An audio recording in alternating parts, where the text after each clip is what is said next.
go forward, the front two propellers will slow down, back ones will speed up. The front two motors, this person is standing right, that is the front direction.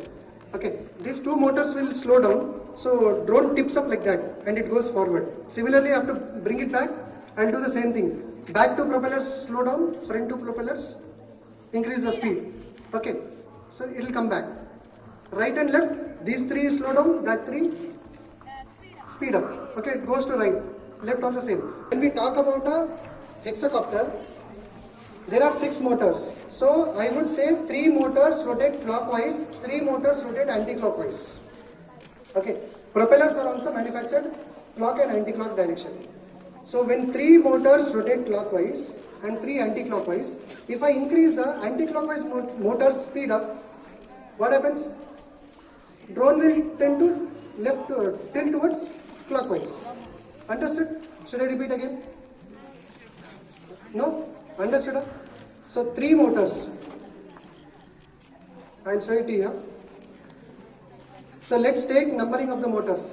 1, 2, 3, 4, 5, 6. Okay. Motor number 1, 3 and 4. They rotate clockwise. 2, 5, 2, 4 and 6. Okay. Whatever. They rotate anti-clockwise. Propeller is also designed. If this rotates in anti-clockwise only, it will generate thrust. If this rotates clockwise only, it generates thrust. Okay, I'll show it to you when we fly the drone. So when 3 motors rotate clockwise and 3 rotors rotate anti-clockwise, if I reduce 3 motors speed and increase 3 motors speed, the adverse yaw will create a yawing motion in a quadcopter.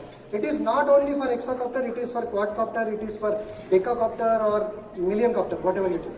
Okay. Same things happens to helicopters as well. Tail rotor throws some air and it stabilizes. Clear? Everyone understood? No? Anyone has doubt? Anyone didn't understand this concept? No problem. That's very important. You know how the drone goes forward, backward, right and left, but not yaw. This is the correct reason. We use Newton's third law to generate that motion.